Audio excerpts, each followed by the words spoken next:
Welcome to our channel, $1 Million Made Easy. This is a channel where we help you know your numbers.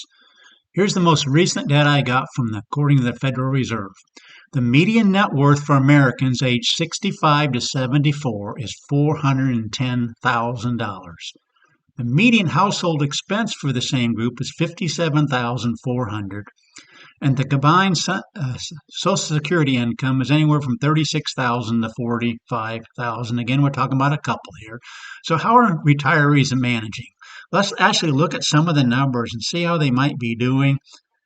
One of the spreadsheets that we like to use is this one right here. Here's the $410,000. We're just going to do a 60-40 asset allocation, 60% staying in the S&P 500, which is what we use on this channel. We use the actual returns for the S&P 500. We simply project ahead what similar returns might do for you in the future. This leads to a wide possible range of outcomes. So if we do that and we do $4,800 a month, which would be $57,600 a year, and we haven't plugged in the Social Security yet, if you do that, you have a 14% withdrawal rate on that's way above the 4%, way above 8% withdrawal. And what happens is, using numbers for the last 100 years, you just plain run out of money no matter what year you pick. This is 1925 numbers going down through here. You're running out of money in 8 years. 1926, 7 years. In other words, you're withdrawing 14% is way too high. But what we want to do is go ahead and plug in the lowest amount, according to Social Security, says right here, anywhere from $36,000, which would be $3,000 a month. So we want to go ahead and plug in $3,000 a month. I'm going to take that from day one because they're age 65 to 74. In that case, it knocks that down from, what was it before? 14% withdrawal rate to a 5.27% withdrawal rate, which is a lot closer to the 4% rule. How many times using data for the last 100 years would you run out of money? This is going to run it for every single year. It's going to show you what you have left after 10 years, 20 years, and 30 years. If we have returns like 1925, we're going to show you the same information for these time periods if we use 1926 numbers, which are, of course, different from 1925's. Obviously, you can see as we'll go down through here, especially numbers like 1929, they call that sequence of returns risk. When those first few years are down years, it can really drastically affect your outcome and how quickly you run out of money. What we want to do is run it for every single year because nobody knows which of these years you're going to run into in the next 10, 20, and 30 years. And of course, they won't be identical, but they're going to give us a wide range. So let's go ahead and update this.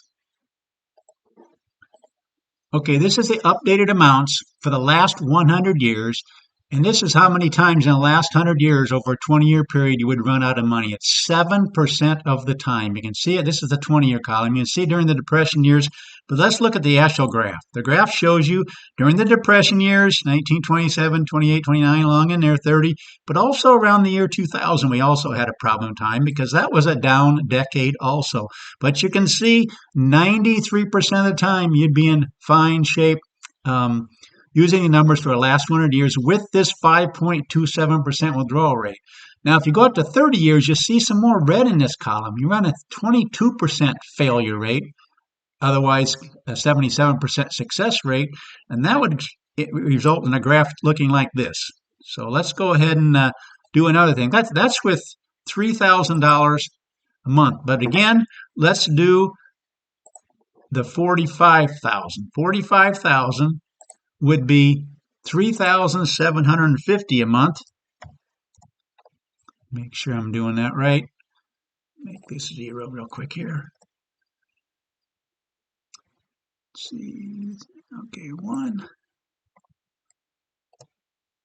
Okay, now you need only 1,000, a little over 1,000 a month to meet this 4,800. Again, that's what we're projecting, 57,600 a month. If we do that, that's a 3.07% withdrawal rate. See the difference between what 3,000 and 3,750 makes between 36,000 and 45,000. You don't need to withdraw. A lot of it's coming from Social Security in this case. And if we run the numbers for this situation with only a 3% withdrawal rate, watch how this even improves this number right here. Look at the results, folks. Social Security is doing this heavy lifting, so you get 3750, which should be the 45,000 a year. You only need 1,000 from your nest egg, and so you in no times in the last 100 years would you run out of money in 20 years, and no times in 30 years. So 10, 20, and 30 years, these are the actual amounts that you'd have remaining if you had this kind of Social Security. So you can see how important Social Security is. That's why a lot of retirees aren't really hurting like you might think, because if they have the 410,000, now one other thing we have to consider is this 410,000. That includes the value of your house. Well, if your value of your house is say 200,000, and you put this down to 210,000, everything drastically changes, because all of a sudden you're going from a 3% withdrawal rate. That's if we're using this top range, to what kind of percentage? Now you're up to 6% withdrawal rate. So that's what this 4,800 minus the 3,750. Let's actually run the numbers for the 3,000, which is 36,000, and you're going to see that's going to be more. Oops, not 30,000, 3,000 here. Doing this on the fly. Now you're at a 10.29%. So you're going to have a huge failure percentage over the next 20 years because you're at this kind of percentage rate. If you go back up to the 3,750, which is 45,000, then you got a 6% withdrawal rate, which is a lot more doable. Let's go ahead and run the numbers at a 6% withdrawal rate. Again, what are we doing? We're taking into account part of your net worth is your value of your house, and we're saying that's about half of what your net worth is. Again, we're just having used rough numbers here, but let's go ahead and update this and see how often using the 6% withdrawal rate you might run out of money. Okay, changing that 410,000 down to 210,000, you've got a 22% failure rate over a 20-year period using numbers for the last 100 years. You can see the times that the years you'd be running out of money. If we had returns like these years, you'd be running out of money.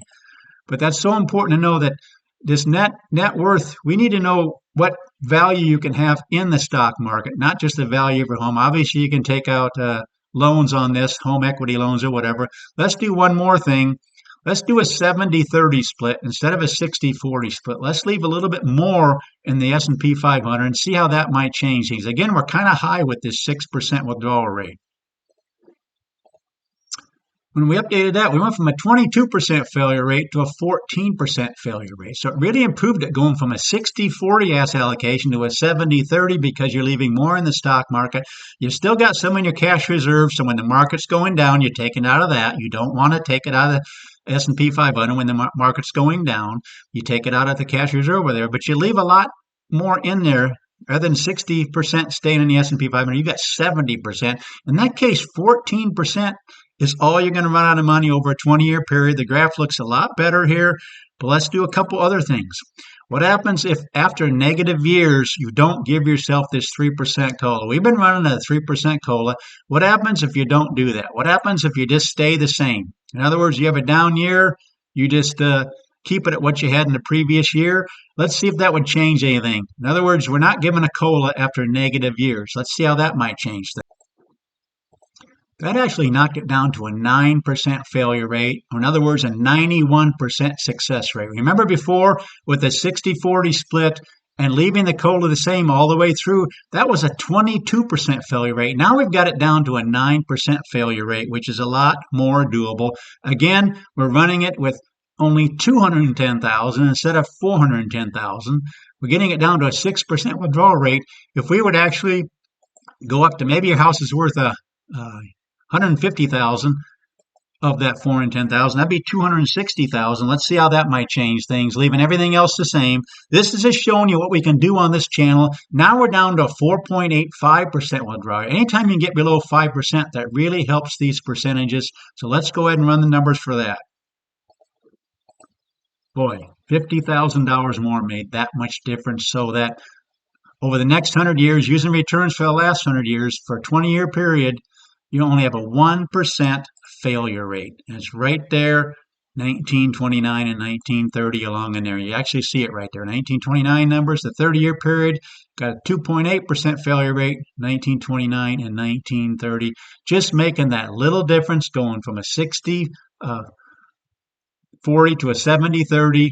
and having a little bit more in there. Again, we're way short of the 410,000. Again, where do we come up with that number? That's what they said the average net worth is. But we're trying to be as realistic as we can. Part of that net worth is going to be the value of your home.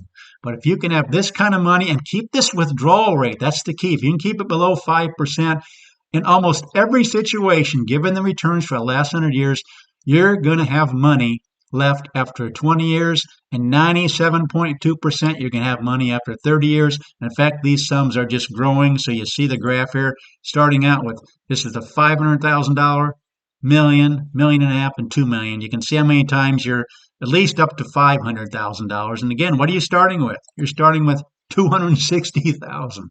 So again, we're just using kind of numbers here showing that maybe these retirees that everybody's saying are in bad shape, maybe they're not in that bad a shape because of Social Security. That's so crucial. Now, I know there's a big debate about what's going to happen to Social Security, but right now it's helping people hugely in a huge way to manage their kind of expenses that they're expecting with this kind of a net worth. But that's what we do in this channel. We just point out different issues that we see. We want to show people what their numbers might look like. If you want me to run numbers for you, just put it in the comment section and I'll try to run the numbers as soon as I can. And just to show you that you don't need to have $1 million because most people don't have $1 million, even including the value of their house. And they have expenses like this and they get along just fine because of this right here. You always want to take into account what Social Security is providing for you.